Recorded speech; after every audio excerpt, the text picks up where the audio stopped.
I'm really trying to get a lot of work done, so I haven't filmed every last thing, but wanted to kind of show the details of what I'm doing here and what I've done. So this 4x4 runs across, and then there was a post coming down here and a post coming down over there. What that's doing is supporting the floor joist at the opening for the staircase.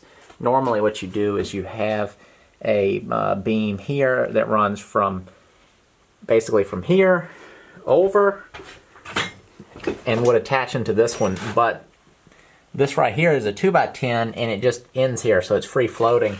And then what they did is they just had this jacked up, not jacked up, supported by 4x4 that went down right there. Well, the bottom of the 4x4 post, basically all it is, I took the two 4x4s that were doing this and I've kind of got them temporarily supporting the floor. This is the bottom of that post. So it might not be clear, but you can see that it's rotten. The bottom of the other one is right there, completely rotten. That little pile of sawdust and stuff, that's where that post has been sinking as it's rotting, basically. So the bottom's been rotting and it's just been going further down. The amount that this floor has sagged as a result, it's probably really hard to see it in the video, but this joist right here needs to be lifted up about 3 inches. So there's about a 3-inch drop here, and it's even more exaggerated by the fact that it's separated from the flooring above. So what I'm going to do is I'm going to knock that 2x10 out, and I'm going to put in a doubled up 2x6 that runs across, tie all those into it. There's going to be all kinds of L brackets and hangers involved. I would most like to just leave this unsupported afterwards. I'll probably come back in here and do some sort of support where a post maybe set back a little bit to where it doesn't impede with coming around the basement steps quite as much. But for safety reasons, right now, before I jack all this up to where it needs to go, I've got this temporarily supported. And this is one of the cool things about framing versus if the house is masonry. You can kind of pull things apart without it all collapsing on you, but you do need to be careful. So what is this supporting? This is supporting this wall, which is the living room wall. It is supporting the bottom of the staircase, which is right here. So this staircase goes up second floor. Then there's the wall on the second floor, and then that is transferring up and supporting the roof, I believe, but not supporting the roof so much. It's more on this, most of the weight's going to be on this wall from the roof. But there's this whole floor system from here over to the top of the steps, this wall, the wall above it. So it is a good amount of weight. I have a 1.5 ton jack here, and I just kind of tested it, pushing up on this really hard, and it very quickly maxed that out. So I'm going to get a heavier bottle jack and use that to push this whole thing up, which I think is going to really help things out. This staircase, as well as this staircase above it that goes to the second floor, they both are tilted like this. So when you're going up them, you can tell they're leaning down, and that's because all these floor joists have sank, and it's just basically caused the treads on the one upstairs that's the most noticeable. Those have all kind of tilted, and all of the floors kind of seem like they tilt in this direction, which probably from that side to this side is about 3 inches, so that's quite a bit. The other thing that's kind of wild is all of these all these joists are just 2x6s. Now that's just the way it is. They are older 2x6s, which are rated for more span. They're thicker, they're a little taller, and it's just a different wood than yellow pine and spruce. But I guess that's all you need to know. All this was insulated, and then this real thin OSB was screwed up over it. So I pulled all that off to kind of check the framing out, and I think I'm just going to leave it all off. It doesn't need to be insulated. The basement will be treated as well as far as the air goes, so this will be an air-conditioned, heated space. So you don't really need that. It would maybe be a little more energy efficient to have it, but I think it looks better to have it open, keeps, there was a bunch of mouse poop on all top of it, so it's just less of a room for all that kind of stuff to occur. So enough talking, let me get back to work.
I'm not sure what you call it in this situation where you're boxing out the opening of a staircase, but the board that I just removed that all these joists attached into, that's gone now. So now what I need to do is mark out on each one of these joists how much I need to cut them back, because I'm going to be doing that doubled up 2x6. What I've decided to do is to not use the lumber that I bought, but instead use some of the older lumber that I've pulled out of the house already. These are very solid, full size. Well, this one's a full over 2 inches, and this one's probably about a little over 1.5 inches. So I'm going to join those together, double those up. That'll join in at the top of the step, come across. All these will be cut nice and plumb to where it'll go right up against them, square I mean. And then I think what I'm going to do is cut this one and tie the piece that's going right here across all these, again, whatever that's called, I'm going to tie that right into the band of the house. So that is a very solid point. So I'll be transferring that load directly into the foundation instead of putting that load into this 2x6 joist. I've got this one temporarily braced to where I can make that make that cut, and then I've got this temporary T-brace set up here supporting this stuff.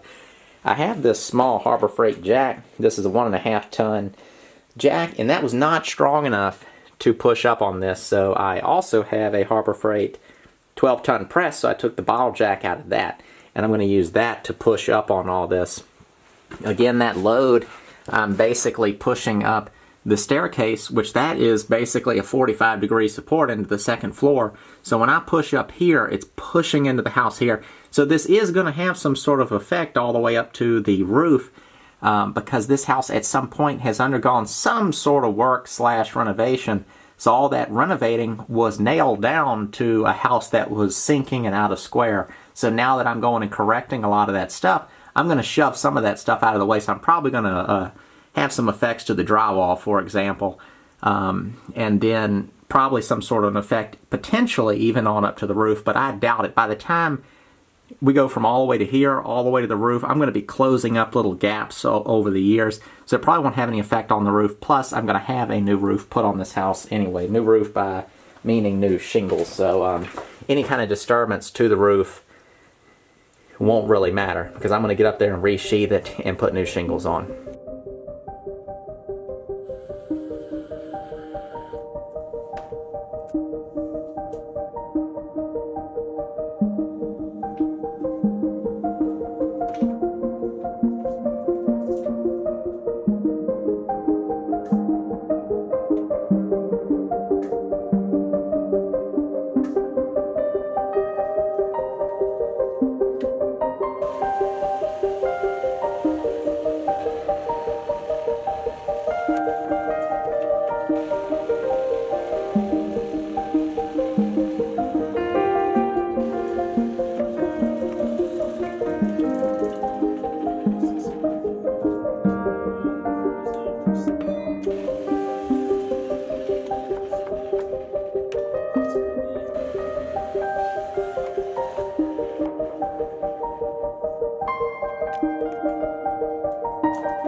Well, that's about it for this video. Not sure really even what I filmed. I think I did some plumbing stuff, got the expansion tank installed. I pressure tested my whole system. Water is on right now, had it turned on. I've been drinking the water out of the spigot. Everything tastes fine. So all that's rolling. I'm kind of trying to finalize all the electric in the basement. So in this room, I have a light, and then I just got it attached to a switch. I've got the washing machine and the dryer that's behind the camera. I've got that switch that's going to an outside light, so we'll get all that finished up in the next video, or maybe I'll do it off camera. Just going to tie that one in, get that hooked up, and then probably going to put, I need to get a light in that room there. That's the room that I busted the floor in. And then the main room of the basement is back here, which I just need to put some lights in there. Actually, let's walk in there real quick. We'll take a look at some things. So in here, that light comes, that wires can come down outlets here, and then it runs around to a switch and an extra outlet, and then outside to a light. There's no light out back, so I thought that'd be nice. Room with the floor busted up. And then this staircase. So I don't know what I'll include in the editing. I talk a lot throughout things, and some things make it into videos, some do not. But much happier with what I got going on here. In general, this is a big span. This is 2x6 is spanning almost 16 feet. Well, that's the width of this room. These are spanning less, and they're only on a doubled up 2x6, but this is supported here, so that's taking the weight off of this joist. And then I think what I'm probably going to do is put another 4x4 here that comes up and supports this midway. So I'll lift up on this with the jack, stick that 4x4 onto there, so that'll take the weight off of that. And then that'll also be a place that I can connect a handrail. I don't want the handrail to go all the way down to the bottom, because if you are coming down the step and turning the corner, the handrail and the column would kind of get in the way. But the steps are now braced up, leveled out, tied into this 4x4, tied into the wall better. Everything's supported. There's a little ledger up under the stringer. Nailed a whole bunch, and I may come back in and throw some lag bolts where I want them. Bottom of the staircase was a little rotten out from where it was making contact with that floor, making contact with the concrete, which is going to hold moisture, and none of this is treated lumber. So I added some little treated 4x4 posts underneath. Need to hit those with some lag bolts.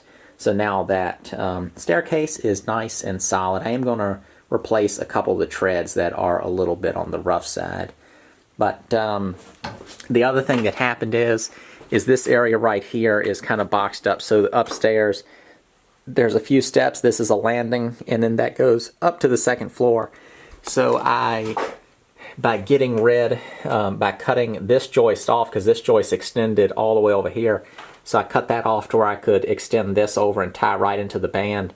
That opened up a lot of headspace. So now when you come down the steps, I'm right under 6 feet tall, basically. So when I come down the steps, I was kind of having to at least be aware of this to not bang my head into it. But now it's much more open. I've got a nasty cut on my finger, if y'all can see that. It's obvious. Yesterday I had some little fancy cover on it. I hit it with an axe the other day. Can't even tell in the picture. It's fairly rough. It entered into the category of I could have gotten stitches, but I didn't. But that has nothing to do with this. Got all my lines run over to the breaker box. Otherwise, I'll just be adding a light into this room. This is just an LED shop light of mine that's going somewhere else. I just hung it here temporarily. But I've got a box here. I'm going to run a wire that comes across through these joists, and then a piece of conduit that goes across the ceiling here with a light bulb in this room. And I think I'll probably just put them both on a single switch, maybe at the top of the steps. I may even do some sort of three-way switch, or I may just put a light up in the stairwell, and then maybe on the wall down here on this little post or somewhere, put the switch for these lights to where you can turn them on from the basement, or kind of just from this room to where it's not always you have to go to the top of the steps to turn them on. So it's a lot more rambling than I was supposed to. Let me go back to the tripod. We're going to talk for a few minutes before I hang it up. But I'm really looking forward to getting this house done. I am tired of working on a house right now. I do not want to fool with a house, that is another thing I kind of like to talk to y'all about on this channel. As soon as I say this, I'll, next week I'll find another house that I'll start trying to buy probably. But I hope I don't. I hope I hold off. I want to do some fun stuff. I do fun things a lot, though. A lot of people think that I'm just some workaholic. I don't get up early. I get up late. I don't get started working on stuff till about midday. A lot of times I have breakfast, lunch, and dinner with my family. A lot of people never get that opportunity. I don't do it every day or anything like that, but that's I could if I wanted to. So I do enjoy myself. I'm not working myself to death, but it's just I don't want to spend my time in a dark, cold basement either. It's not my passion to fix up old houses. It's just something I'm doing to make my passions a reality. With that said, kind of what I'm getting at is I want to kind of think about what I want the channel to be in between working on houses. I think it was just kind of a coincidence that I was in this flurry of houses this past time. I was working on the $12,000 house and then did the ranch house sort of at the same time without telling anybody, but filmed it and then posted those videos kind of while I was getting this house kind of going. And so I never really skipped a beat. I've always got renovations for you. But after I do this house, I do have the house next door that I will start working on, but I don't think I'll be posting as regularly as I do now, which I try to stick to either every week or every 2 weeks is what I do. But I found that sometimes I think the videos do better if you wait 2 weeks. I think it gives them kind of time to get going and people watch them and everybody get caught up. I think sometimes people who try to post videos, too many videos, they're shooting themselves in the foot, especially if you're posting longer videos. People are just going to, if they miss a few videos, they'll probably just watch your latest one. Plus, I think it could just be too overwhelming, and I don't want to think that I'm so special that people want to watch hours worth of me working on a house every week. So I kind of feel better when I do it every 2 weeks. It makes it more relaxed. But at the same time, I kind of like keeping things rolling. So think about what y'all would like to see kind of in between videos, whether it be maybe videos that kind of, I've also got my own house that I filmed a lot of stuff on that I never posted, so I may start doing that. I was also thinking that I may start mixing projects, like while I'll be posting videos on this house, but maybe post on another project that's related to house stuff. I've even thought about making some different projects that would be not specifically renovations, but like maybe building a very simple DIY piece of furniture that could go in a house. So not like my other channel where I may do some real well-crafted piece of furniture with a lot of joinery or something like that, but something that I design a piece of furniture that I think anyone could make, but that also has a really good look. So that's one thing that I kind of thought of that would supplement this channel and keep it going. And I'm not just saying this just because I want to maintain high views, but just to keep YouTube on my side and to keep things posting, and I think people would like them as well and open up other opportunities, because I may not always be able to buy houses as fast as people want to watch videos. So going on too long about this. I got a lot of editing ahead of me. I want to try to get this video posted tomorrow, which is a Friday. So if this isn't on a Friday and you waited over 2 weeks to watch this video, it didn't happen. So y'all be sure to check out all the links in the description, including my ebook that I wrote on how I'm buying houses like this. And if you're watching this video for the first time, paid $9,000 for this house total. So it was $8,000 some dollars plus the closing, which came up to around $9,500. No, $9,000. Somewhere around then. $9,000 was just a nice even number to name the series. And a lot of people, I think, get a little flustered sometimes. They watch the videos and the house keeps getting nicer and nicer throughout the series. And they're like, this isn't a $12,000 house, this is a lie. Well, that's just the name of the series. It's showing what you can buy for a low price and what you end up with. The price I'm paying is arbitrary. It's the difference between what you pay, considering your market in your area, and what you end up with in the end, paying cash along the way, doing a lot of the work yourself, and regardless of how much stuff costs in your area, you can get a good deal. People kind of want to poke holes in everything and tell me that they don't have houses that cost this that are this cheap in their area. it's not really the point. You may buy a house in your area, it's $50,000. You may buy a house in your area that's $100,000, which is just the equivalent of a super cheap house where you live. So if you fix that house up and it's worth $300,000 afterwards and you spent $50,000 working on it, you've got yourself a great deal. You can live in it and enjoy it.